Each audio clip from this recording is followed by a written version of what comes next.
Hi hello नमस्कार. प्रिया पारकर ही गुजवर तुमचं खूप मनापासून स्वागत करते. आवडता विषय जो मी अनुभवते आहे त्या बाबतीत आज परत मी तुमच्याशी बोलणार आहे. काल मी ॲक्च्युली माझ्या मैत्रिणीकडे गेली होती आणि असंच इकडच्या तिकडच्या गप्पा झाल्या. कॉलेजची फ्रेंड खूप वर्षानंतर भेटलो की वयोमानानुसार काही ना काही आपल्या गप्पा गोष्टी होतात. तर भाऊ होता तिचा घरी. तो पण आता तरी 56-58. तर बोलण्यातून त्याच्यात तेच आलं की जेव्हा जेव्हा रेग्युलर मी जिमला जातो किंवा एक्सरसाइज करतो तेव्हा माझे शुगरचे रिपोर्ट एकदम व्यवस्थित येतात आणि समजा मी त्याच्या बाबतीत दुर्लक्ष केलं तर मग मला थोडा प्रॉब्लेम होतो. हे अगदी खरं आहे मंडळी. 2023 मध्ये हेल्दी डाएट चालू केलं म्हणजे वजन कमी करण्यासाठी. तर त्याचा जो फायदा होता की कुठलं अन्न खावं, की कधी खावं, कुठल्या वेळेला खावं, कसं खावं, सगळ्याच गोष्टी त्या मी अजूनही बऱ्यापैकी फॉलो करते. थोडंफार इकडे तिकडे होतं, पण ती जी क्वांटिटी आता माझी ठरलेली आहे ना, त्याच्यापेक्षा जास्त किंवा जास्त तेलकट तुपकट खाल्लं की झालं. मग माझे प्रॉब्लेम सुरू होतात. एकतर मला दम लागायला लागतो किंवा दिवसभर आळस म्हणा, चिडचिड म्हणा आणि काहीच करावंसं वाटत नाही आणि विनाकारण बॉडी पण पेन होते. हा माझा अनुभव.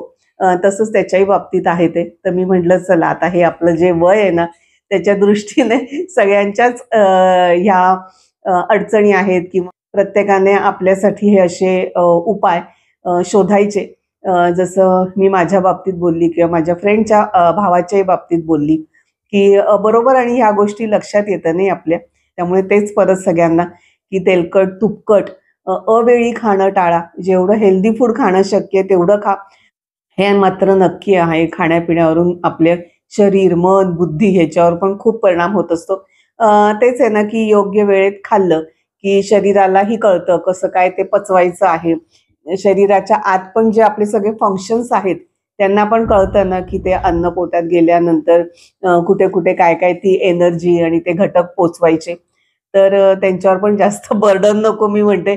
त्यामुळे त्यांना पण शरीराला पण इंटरनल जे आपल्या क्रिया आहेत, त्याला पण ते सगळ्या गोष्टी ईझी व्हाव्या अशाच पद्धतीने आपण अन्न खाल्लं पाहिजे की पचनाला योग्य किंवा भरमसाठ खाणं किंवा विनाकारण तेलकट तुपकट खाणं हे सगळं टाळलं पाहिजे. कारण शरीर आपलं खाल्लेलं अन्न जसं पचेल तसंच आपलं मन, बुद्धी, ॲक्टिव्हपणा आपला येतो. हे अगदी आता मी स्वानुभवाने सांगते. आज पण मी मस्तपैकी ना दुपारी भाकरी आणि भरीत खाल्लं. आहाहा! मला इतकं छान वाटलं ना आणि आवडीचं खाणं आणि परत हेल्दी फूड. कारण अजिबात फोडणीला तेल-बिल मी अजिबात जास्त घातलेलं नव्हतं.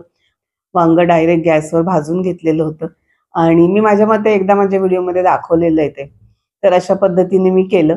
तर सांगण्याचा उद्देश तोच, की योग्य खाणं खाल्ल्याने शरीर, मन, बुद्धी सगळ्या ॲक्टिव्हिटी खूप छान होतात. योग्य खाणं तर खायचंच आहे. क्वांटिटीचा वरही विचार करायचा आहे. त्याच्यानंतर आपलं शक्य असेल तर डॉक्टरांचा किंवा तज्ञांचा सल्ला घेऊन तसं खाणं खायचंय. आणि त्याबरोबर एक्सरसाइज. एक्सरसाइज पण तेवढीच महत्त्वाची आहे. कारण माझा स्वतःचा अनुभव असा, ज्या दिवशी मी वॉक करत नाही किंवा एक्सरसाइज करत नाही किंवा प्राणायाम करत नाही, लगेच मला ते शरीराला जाणवतं माझं बॉडी पेन होतंय. त्याच्यानंतर अगदी आळस, कंटाळा येत राहतो. उगाच दम लागल्यासारखं होतं. असे काही ना काही प्रकार माझ्याबरोबर घडत असतात. ह्या गोष्टी आपण अगदी कटाक्षाने पाळायच्या आहेत. योग्य फूड, योग्य वेळ, फळं, भाज्या सगळंच व्यवस्थित खायचंय आणि त्याच्याबरोबर एक्सरसाइज पण. कारण आपण जसं खातो ना, तसं आपली शरीर रिॲक्ट करतं आणि तसं आपलं मन आणि आपण आपली ॲक्टिव्हिटी होत असते. बघा ना, उगाच खूप खाल्ल्यामुळे किंवा तेलकट-तुपकट खाल्ल्यामुळे ॲसिडिटी, जळजळ होते.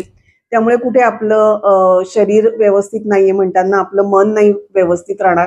त्याच्यानंतर आपली बुद्धी व्यवस्थित चालणार नाही आणि सतत त्याच्याकडेच लक्ष राहणं, की मला असा-असा त्रास होतोय, असा त्रास होतोय आणि तो त्रास सगळ्याच दृष्टीने विचार करतो आपण म्हणजे शरीराला होतोय, मन, बुद्धी आपण या सगळ्या गोष्टी अनुभवतो. त्यामुळे तो त्रास आणि डबल झाल्यासारखा वाटतो. त्यामुळे खाण्यापिण्यावरून आपल्या पूर्ण ॲक्टिव्हिटीवर खूप परिणाम होतो. शरीराला योग्य वेळी योग्य अन्न मिळालं, की पचनक्रियेचं काम पण व्यवस्थित होतं आणि त्यानुसार त्या अनुषंगाने आपल्याला योग्य एनर्जी पण मिळते आणि त्याचा सगळ्याच आपल्या शरीरावर, मनावर आणि ॲक्टिव्हिटीवर आपल्या परिणाम होत असतो. आहार, व्यायाम आणि झोप हे या 3 सूत्र आहेत ही याची जडणघडण आपण छान केली ना, की नक्कीच आपलं आरोग्य उत्तम राहणार आहे. आपलं शरीर, मन उत्तम राहावं यासाठी या जशा गोष्टी आहेत ना, तशा आणि एक फार महत्त्वाची गोष्ट आहे. ती म्हणजे अगदी टॉक्सिक लोकं जी आहेत ना, त्यांच्यापासून दूर राहायचं. टॉक्सिक लोकं म्हणा किंवा काहीतरी पोस्ट म्हणा, व्हिडिओ म्हणा, की आपल्याला त्या डिस्टर्ब करतात. कशाच्या दृष्टीने, की अरे हे काय हे मूर्खासारखं वागतात किंवा मूर्खासारखं काहीतरी दाखवतात. मनाला, बुद्धीला न पटणारं किंवा काहीतरी हॉरर, भीतीदायक, की किंवा ज्याचा आपल्या आयुष्याशी काहीच कुठेच कधीच संबंध येणार नाहीये.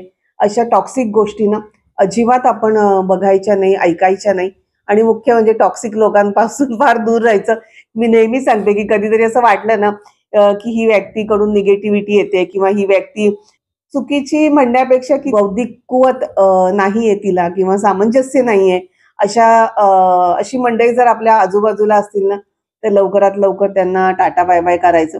आपल्या आजूबाजूला ना अशी टॉक्सिक लोकं खूप असतात. मीच काय प्रत्येक जण असा अनुभव घेत असेल, तर अगदी तांदळातून जसं आपण खडा बाजूला टाकतो ना, असं टाकायचं.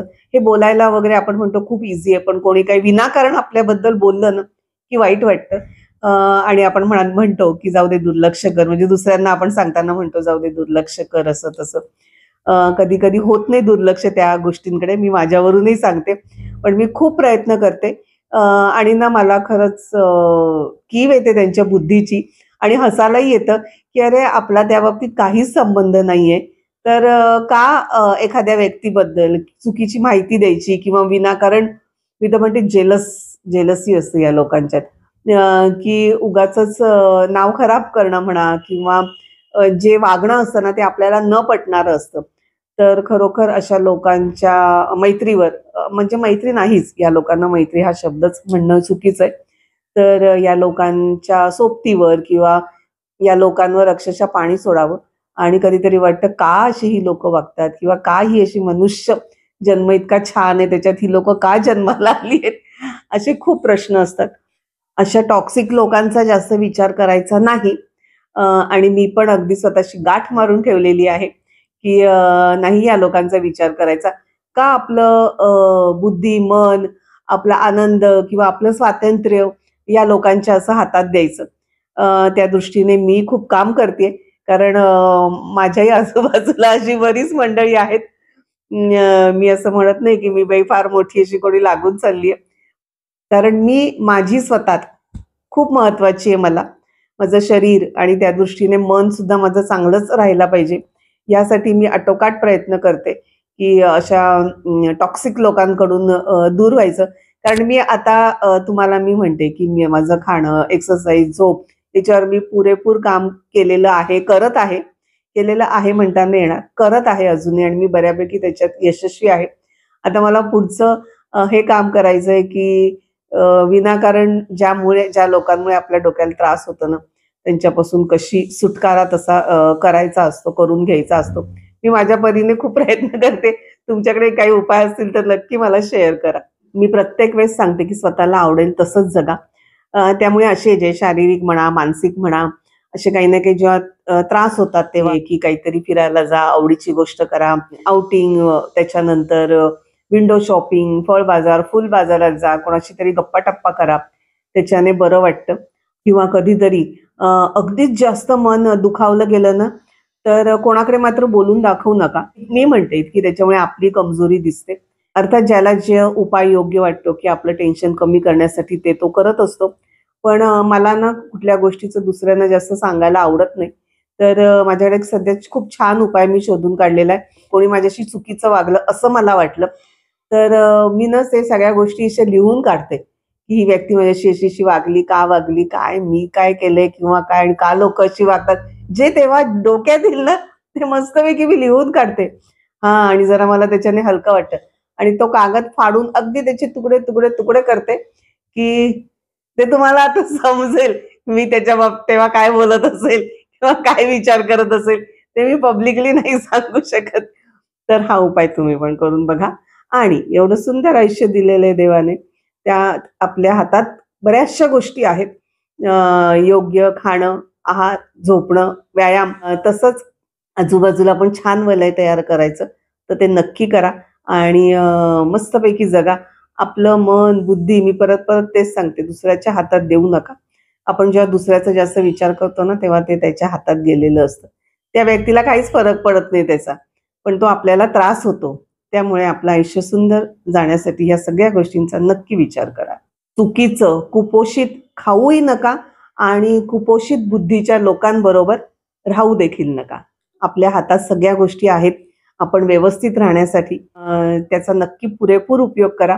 चला मंडळी, परत भेटूया पुढच्या व्हिडिओमध्ये. तोपर्यंत स्वस्त राहा, मस्त राहा, स्वतःला आवडेल तसंच जगा. बाय.